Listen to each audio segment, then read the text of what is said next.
Baik, selamat siang. Assalamualaikum warahmatullahi wabarakatuh.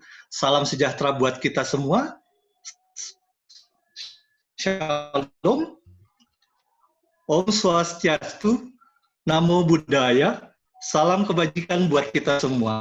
Temannya pada sesi yang ketiga dari webinar yang diadakan oleh PDDGI Jakarta. Kita karena topik kan di era pandemi seperti ini justru sangat membantu buat kita semua. Makanya bagi series kedua dan series ketiga nanti, series kedua sudah dibuka loh. Ya, oke. Untuk yang saat ini kita akan memakai topik yang sangat juga menarik kita semua, masa depan plan kesehatan gigi di era jaminan kesehatan.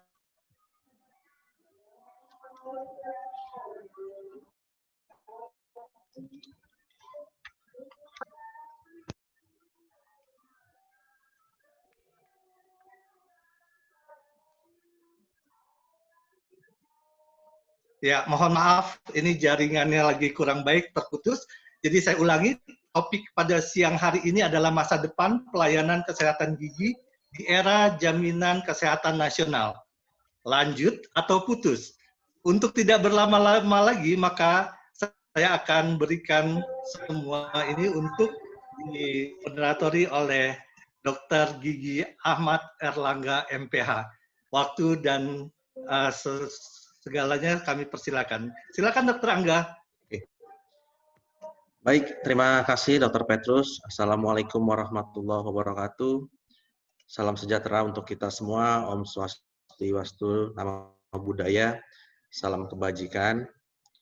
Selamat siang pada teman sejawat sekalian.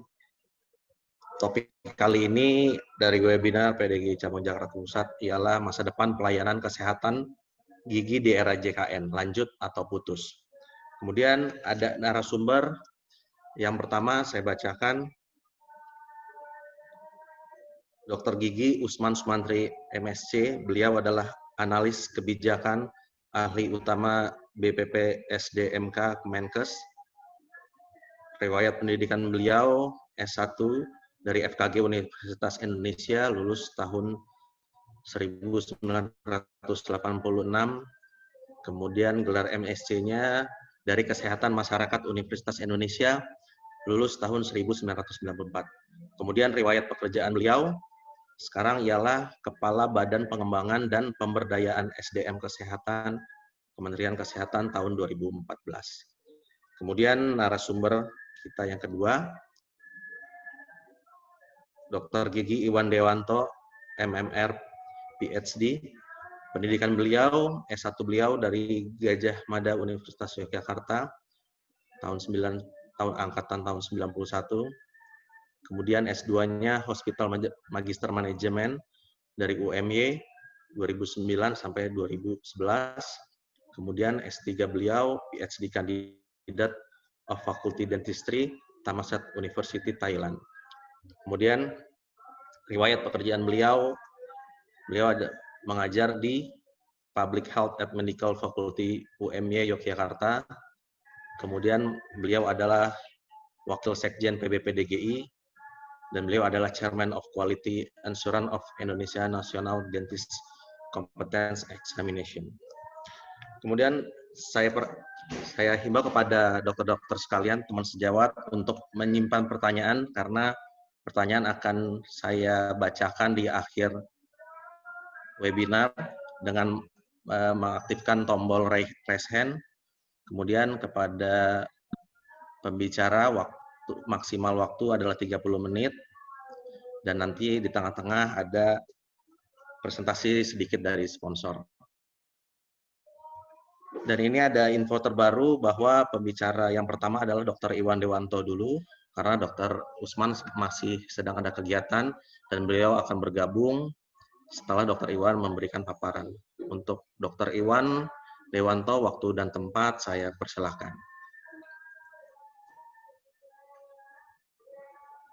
Baik, Assalamualaikum warahmatullahi wabarakatuh. Salam sejahtera bagi kita semua. Puji syukur Alhamdulillah, Alhamdulillahirrahmanirrahim. kita dapat berkumpul semua untuk memberikan atau sama-sama berdiskusi sebetulnya. Kita sama-sama memberikan pencerahan, memberikan gambaran yang mungkin nantinya bisa menjadi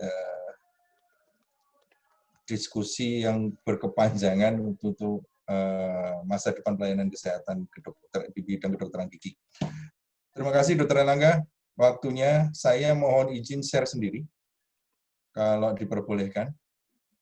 Silakan, Dok. Saya tidak bisa share karena masih di... Sudah, Dok. Sudah di... Bisa, Dok. Oke.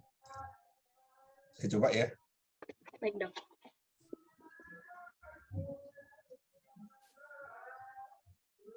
Sudah terlihat?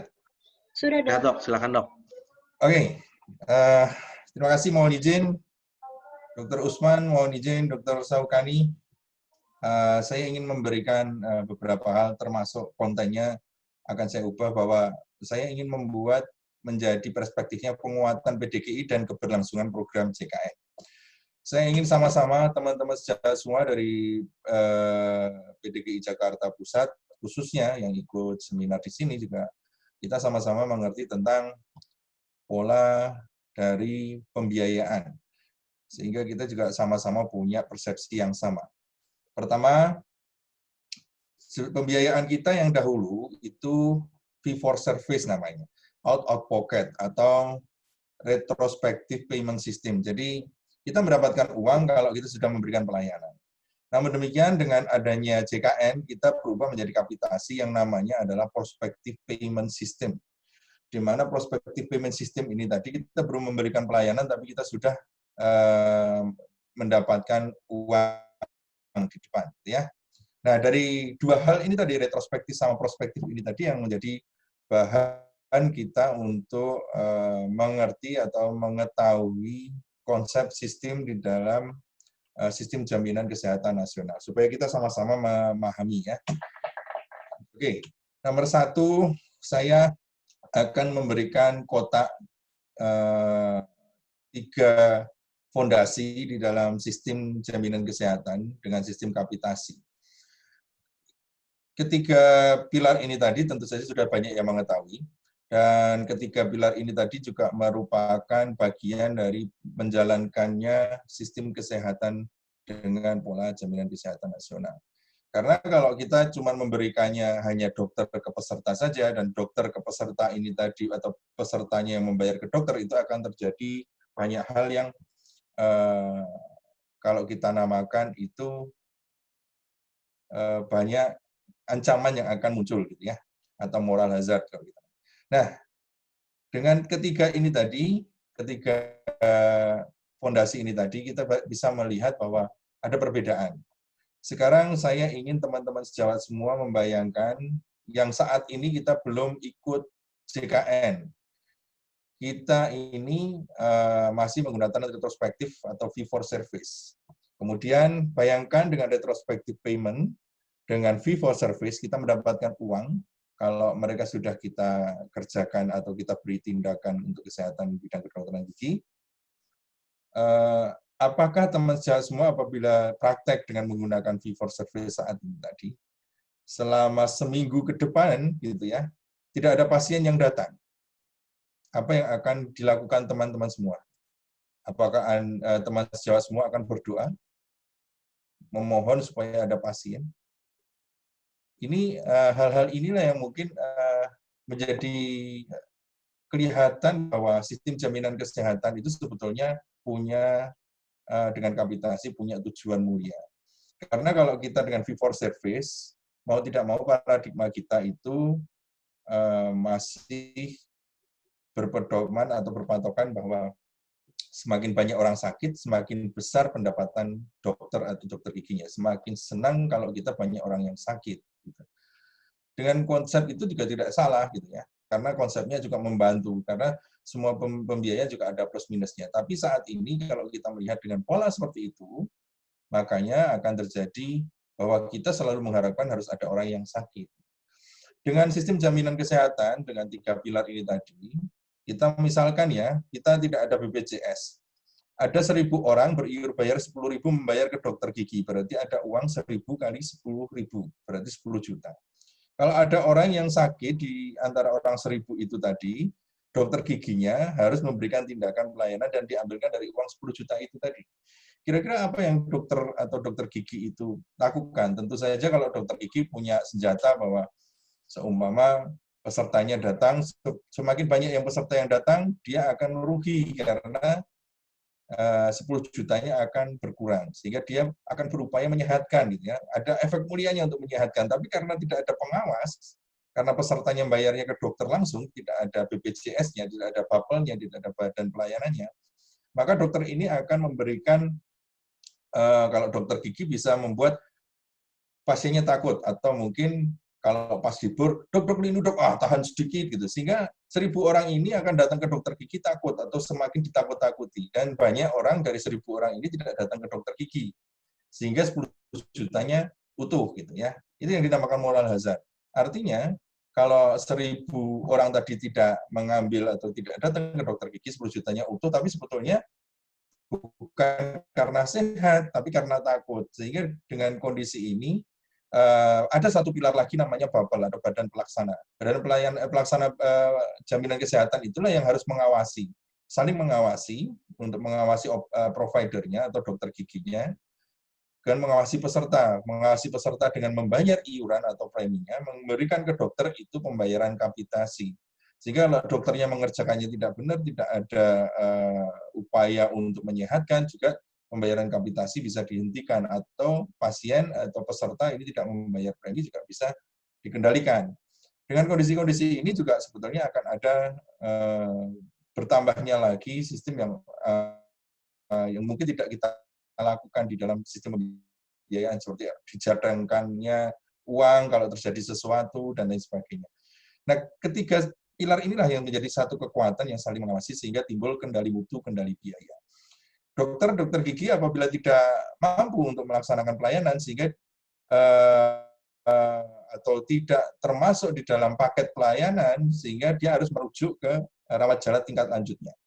Di rawat jalan tingkat lanjutnya inilah dokter gigi merujuk ke spesialis gitu ya, ke yang lebih tinggi, karena dianggapnya dokter gigi ini mempunyai kapasitas atau sesuatu yang tidak bisa dilakukan di layanan primer, sehingga dirujuk ke dokter spesialisnya. Dokter spesialis ini menggunakan tidak lagi kapitasi, tapi menggunakan inasi bijis. Inasi bijis itu kata lainnya adalah DRG atau Diagnosa Related Group. Jadi sistem pembiayaan Diagnosa Related Group ini juga ada plus minusnya.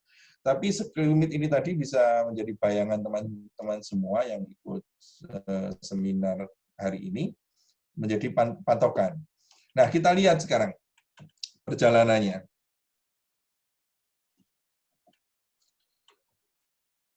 Kapitasi kita tetap 2.000. Dengan asumsi 2.000 itu mulai dari 2014. Tentu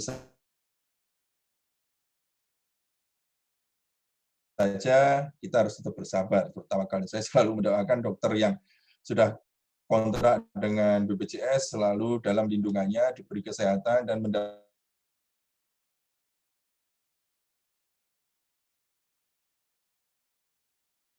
mendapatkan pahala sebanyak-banyaknya dengan kesabarannya.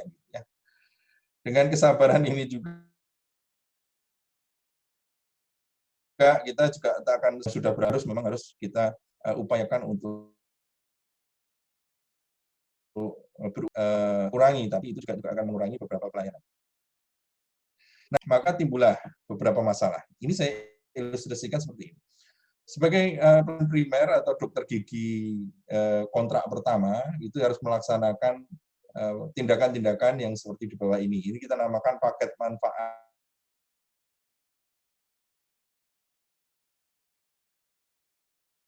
ke dokter gigi itu kalau sakit saja. Sehingga dengan keadaan ini banyak orang sakit pulpitis, sakit nekrosa, abses, perikoronitis, dan lain sebagainya yang semuanya bersifat itis, itu datang ke dokter gigi sehingga membutuhkan high resource. Dengan high resource itu tadi, semua dokter gigi FKTP karena paket manfaatnya hanya untuk melakukan ini dengan basic, sehingga banyak yang merujuk.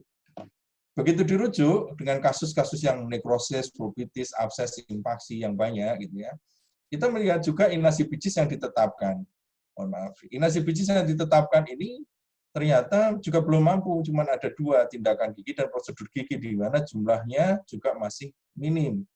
Artinya masih perlu ada kesesuaian harga juga, seperti yang kapitasi 2.000 di rumah sakit tipe C, seumpama itu dengan harga untuk tindakan gigi 270 untuk satu kali tindakan. Nah, ini juga ada perlunya dokter gigi memanajemen dengan keseimbangan keuangan yang berbeda juga.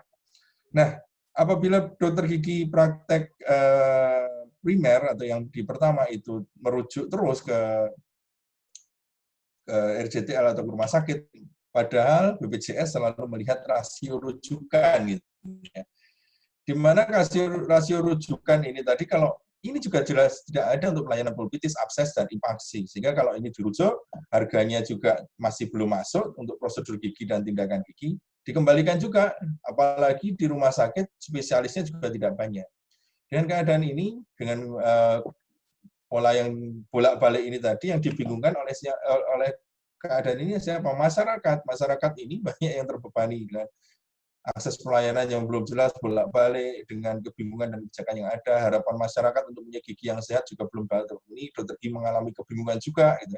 Sehingga kepesertaan dokter gigi ke BPJS juga rendah. Oke, ini adalah ilustrasi saya di dalam pelayanan yang saat ini ada, gitu ya. Jadi gigi ini sebetulnya belum merupakan prioritas dari yang warna merah ini, sehingga kesehatan gigi masih rendah. Kenapa? Karena masyarakat masih lebih mementingkan bagaimana mencari uang, atau sosek atau pendidikan dan infrastruktur di tiap daerah ini berbeda-beda. Ini bisa kita lihat dengan willingness dan ability to pay, dan ini menyebabkan apa? Dokter gigi selalu mencari kesejahteraan. Mereka memilih tempat, memilih support yang alat kesehatannya mudah, penyebaran dokter gigi akhirnya tidak merata. Sebetulnya dengan JKN, ini pola kebiasaan gigi yang dari urban, suburban, ataupun rural, ini juga bisa kita lihat bahwa kewenangan yang ada itu sebenarnya dengan pola yang JKN berikan ini terstruktur. Mulai dari pelayanan pertama oleh dokter gigi GP, kemudian dirujuk ke rumah sakit yang spesialis, gitu ya. Inilah yang sebetulnya menjadi peluang kita bisa memetakan atau mencukupi, gitu ya, mencukupi SDM yang ada dengan melihat keberlangsungan dari ini, SDM-nya cukup atau tidak, sehingga kita bisa memetakan kondisi. Pemetaan SDM dan kebutuhannya berapa akan sangat terlihat dengan pola JKN ini. Namun demikian, saya ingin juga melihat gap permasalahan yang ada di bidang kedokteran. Jadi saya mengelompokkan gap-gap ini tadi ada 6. Nomor 1 adalah jumlah kepesertaan. Jumlah kepesertaan untuk yang dokter gigi ikut atau dikontrak oleh BPJS jelas banyak yang belum ideal. Kemudian nomor 2 adalah besaran kapitasi yang 2.000 tadi yang masih rendah. Yang ketiga adalah angka utilisasi. Angka utilisasi kalau BPJS bilang 1%, penelitian kami dari Komisi JKN dan dari beberapa teman dari data-data juga itu sudah ke arah 2% lebih, gitu ya. Juga penelitian dari KPMA UGM juga sudah ke arah 2%. Kenapa sih ada perbedaan ini tadi? Ya, ada perbedaan ini karena ada dokter gigi yang menitipkan mengisi pikarnya ke adminnya, yang ternyata adminnya juga tidak mengisi dengan tepat atau tidak diisikan, atau mungkin dokter giginya mengisinya juga salah. Sebenarnya pikir ini jadi menjadi bahan utama kita bisa membenahi sistem jaminan kesehatan. Kalau pikir ini bagus, kita bisa membuat angka-angka atau estimasi yang mendekatkan ini tadi. Yang nomor 4 adalah kesadaran masyarakat. Kita ketahui kesadaran masyarakat yang ada di Indonesia datang bila sakit gigi saja. Sehingga membuat kalau sudah datang bila sakit saja, tentu saja ini kan arahnya pulpitis, abses, perikoronitis, periodontitis, sehingga ini butuh resource yang tinggi, high resource. yaitu waktu pelayanan harus berkali-kali, skill dokter gigi yang tinggi, biaya yang mungkin tidak murah gitu ya.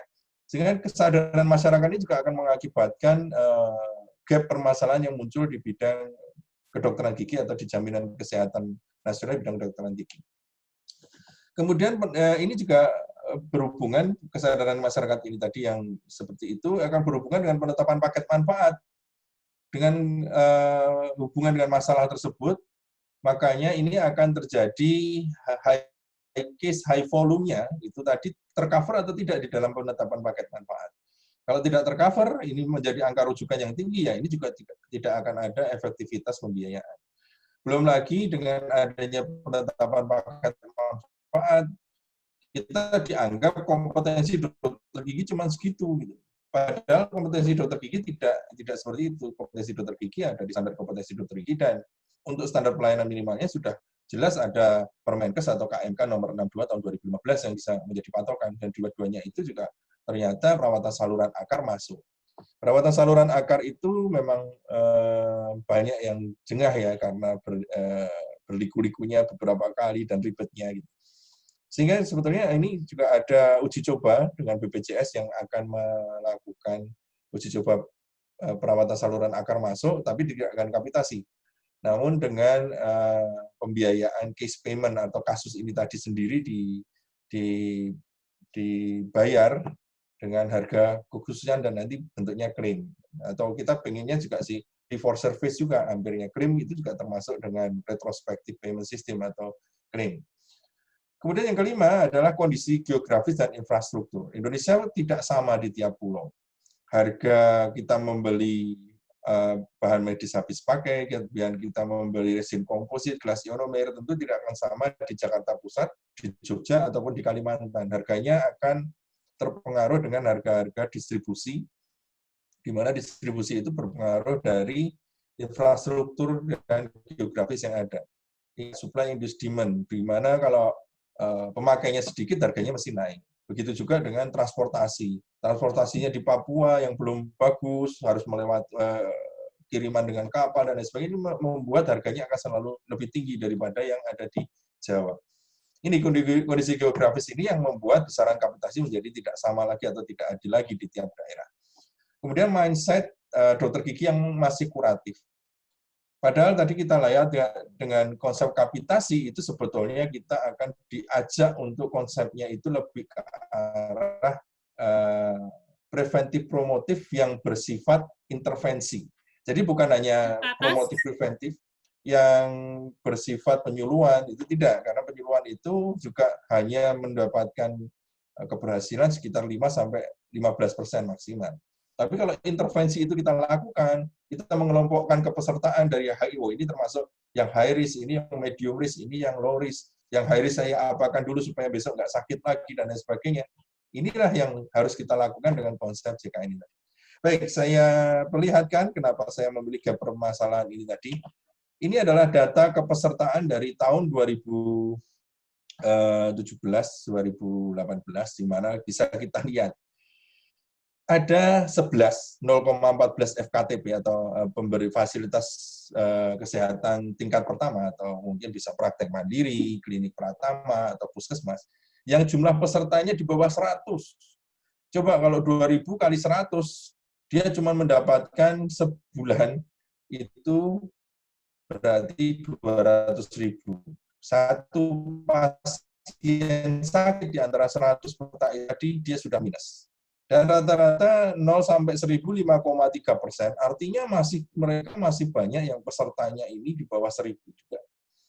Dan rata ternyata paling banyak peserta ada di dokter gigi yang ikut JKN itu adalah di angka 1.000 sampai 2.000. Nomor 2-nya terbanyak adalah 2.000 sampai 3.000.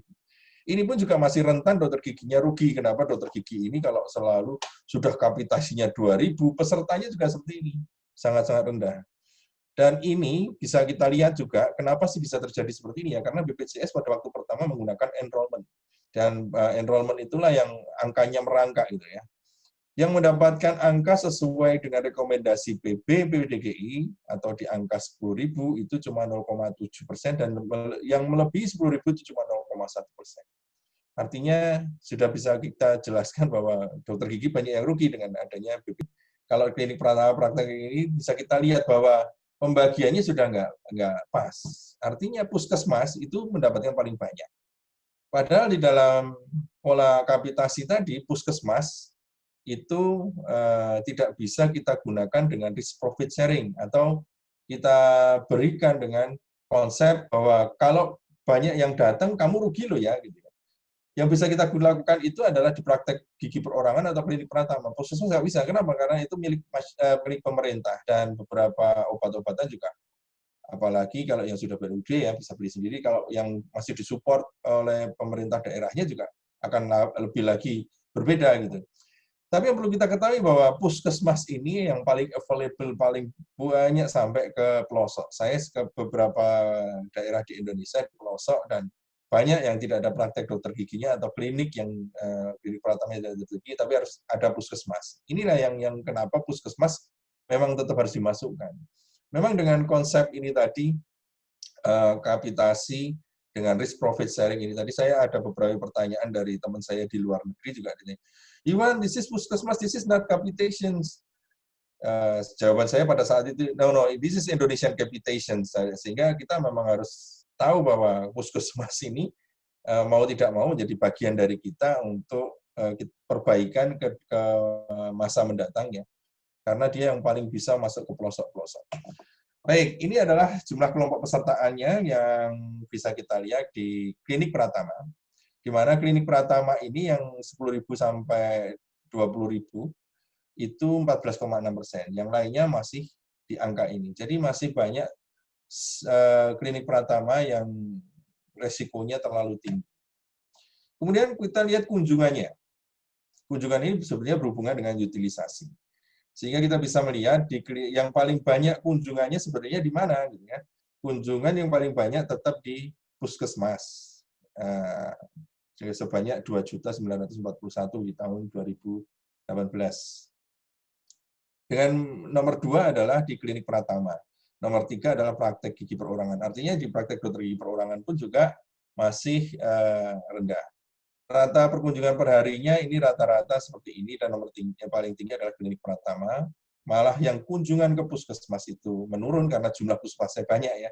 Jumlah praktek dokter gigi karena jumlah rata dokter gigi praktek mandiri yang dikontrak BPJS juga tinggi gitu ya. Ini akhirnya membuat rata-rata kunjungan per hari di FKTP, nomor satunya adalah klinik pratama, nomor 2-nya adalah dokter gigi praktek mandiri, baru puskesmas. Utilisasinya juga demikian. Bisa kita lihat juga rata-rata beban dokter gigi untuk perharinya juga bisa kita lihat. Bahwa beban tertinggi ada di klinik pratama, yaitu 4 per hari. Diasumsikan hari kerja dalam 1 bulan 20 hari. Ini perhitungannya. Dan kita lihat provinsi atau kita lihat juga utilisasi di tiap provinsi berbeda-beda juga. Kenapa ini seperti ini ya? Karena kesadaran kesehatan giginya juga berbeda-beda. Ability to pay-nya berbeda-beda, willingness to pay-nya juga berbeda-beda. Rata rasio utilisasi paling tinggi ternyata adalah klinik pratama, dan bahwa perhitungan kami dari Komisi JKN itu 3,5%. Untuk praktek dokter gigi masih 1,5% untuk utilisasinya, dan puskesmas sangat rendah, 0,3%. Artinya yang berkunjung ke puskesmas juga sangat sedikit sebetulnya.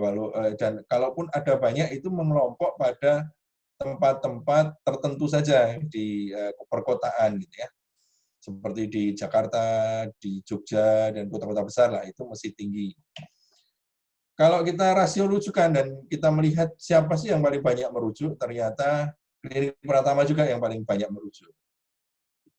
Praktek mandiri, praktek dokter gigi perorangan ini ternyata paling baik. Dia nggak gampang merujuk gitu ya. Nomor 2 itu adalah puskesmas setelah klinik pratama. Kenapa ini bisa terjadi? Ya itu tadi, karena ketidakjelasan di dalam penentuan paket manfaat dan kesadaran masyarakat kita yang masih datang bila sakit saja. Ini kasus yang terbanyak tetap nomor 1 dipegang oleh nekrosis pulpa gitu ya. Klasemen sementaranya gitu. Kemudian pulpitis, untuk diagnosanya juga sama. Kemudian kasusnya apa yang paling banyak? Ekstraksi ternyata. Jadi karena kebingungan itu tadi, Banyak dokter gigi yang melakukan akhirnya memilih dicabut saja lah giginya gitu ya. Nah, ini juga akan mempengaruhi indikator dari WHO. Rasio cabut tambal juga akan berpengaruh ke indikator di Kementerian Kesehatan gitu. Ini yang perlu kita sadari bahwa rasio cabut tambal ini tadi juga menjadi jelek karena kita juga akhirnya penetapan paket manfaatnya tidak pas. FKTP atau pemberi pelayanan tingkat pertama dengan rasio rujukan lebih dari 35% itu adalah paling tinggi adalah klinik Pratama, dokter gigi itu paling baik, tidak pernah merujuk, dia sudah Iwan, maaf, waktunya sisa 10 menit lagi, Dok. Oke. Sehingga nomor 2 puskesmas. Oke, saya lanjutkan ya. Ini juga saat rapat dengan BPJS saya ditanyain, "Dok, ini ada inefisiensi biaya pelayanan sebesar 185 miliar. Kalau dirujuk ke rumah sakit yang mengerjakan juga dokter gigi GP, karena dokter gigi spesialisnya konservasi juga tidak ada gitu." Ini juga dari permasalahan karena ya merujuk ke rumah sakit sesama dokter gigi GP kan berarti rujukannya cuma fasilitas saja, tidak ada rujukan berjenjang. Oke, saya ingin memberikan pemahaman kendali mutu, kendali biaya dari konsep pelayanan prima. Sebetulnya kalau saya perankan BPJS itu pemilik gitu ya, selalu ada peserta ini sebagai customer, dia akan melihat value. Value ini tadi, kalau kita lihat, apa sih yang dibutuhkan dia? Yang dibutuhkan dia itu selalu fungsional benefit plus emosional benefit dibagi harga dan other expense. Artinya di sini, berlaku total get harus lebih besar daripada total give. Apa yang dibayarkan harus apa yang diterima. Kalau peserta itu bayarnya cuma 2.000, saya kira ini juga akan semakin tuntutannya semakin tidak tinggi juga gitu. Semakin harganya tinggi, semakin dia menuntut pelayanan yang baik.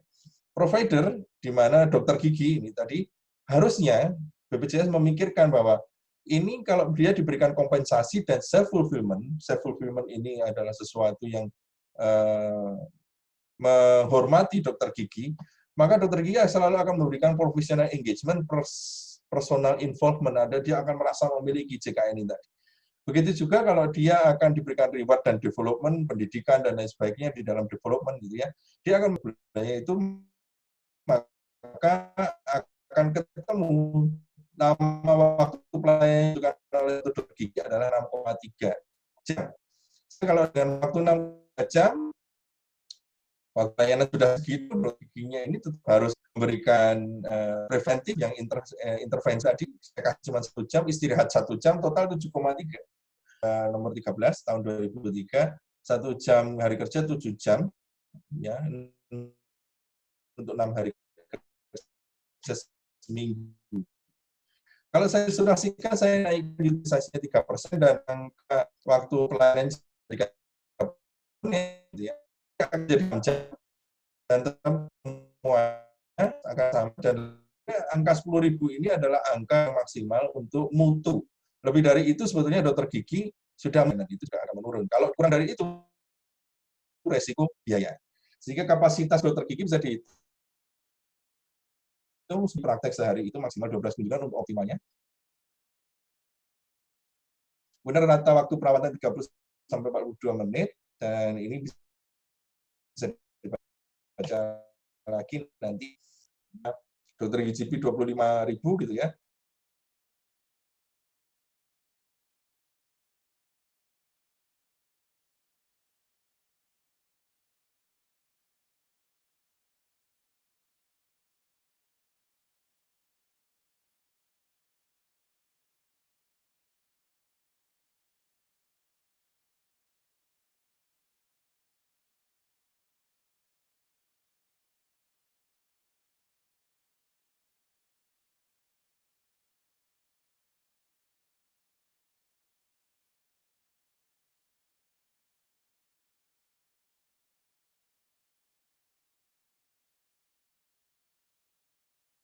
Kapitasi, paket manfaat, distribusi pesertaan, dan pola pembiayaan lain yang mungkin bisa membantu sistem jaminan kita. Nah, kalau kita akhirnya keluar dari BPJS bagaimana? Dampaknya masyarakat, karena kita kembali ke fee for service, dampaknya masyarakat akan kembali ke nilai atau value seperti tadi, fungsional benefit. Total get harus lebih besar daripada total give. Sehingga kalau harga dokter gigi semakin lama semakin naik, maka dokter gigi ini tadi akan terdampak dengan tuntutan dari customer-nya. Di Amerika orang terkaya nomor 2 dokter gigi, nomor 1-nya adalah pengacara karena ya dia menjadi pengacara untuk dokter gigi. Sehingga gugatan tuntutan untuk dokter gigi ini menjadi banyak kalau harga dokter gigi semakin melambung. Kemudian akan terjadi ketidakjelasan kewenangan karena mereka akan saling berlomba untuk mencari pasien dan mereka merasa bisa kompetensinya banyak juga yang akan dilanggar, dan ini PR untuk PBB-DGI, sehingga PBB-DGI kalau memang nantinya bersikap kita tidak di dalam JKN, penegakan etik dan disiplin self-regulasi ini harus lebih detail lagi. Nah, ini sekilas, nanti saya cepatkan karena waktunya sudah hampir habis. Bayangan saya punya perspektif lain, karena kapitasi di puskesmas itu juga yang paling available. Mungkin di sini juga ada Dr. Usman mungkin ya. Saya performance dokter gigi dan jumlah ini adalah jumlah dokter gigi yang dulu dikepalai Dr. Usman di BPSDM. Data-datanya seperti ini. Artinya masih ada puskesmas yang tidak ada dokter giginya juga atau dokter giginya minim gitu ya. Dari data-data ini tentu saja akan ada beban-beban dokter gigi ya. Nah, kalau bebannya kuratif terus itu diberikan ke puskesmas juga akan sulit juga buat mereka untuk membangun kesehatan. Kuratif itu ranahnya praktek mandiri sebetulnya karena UKP itu tadi. Dan UKM ini tadi harus di-push untuk di puskesmas, dan ini perubahan perilaku. Dengan banyaknya dokter gigi yang belum tersebar dengan baik, kita perlu pendekatan taktis manajemennya. Ini adalah hasil riskesdas. Hasil riskesdas kita, dan ini saya terima kasih untuk semua dokter gigi termasuk Jakarta Pusat.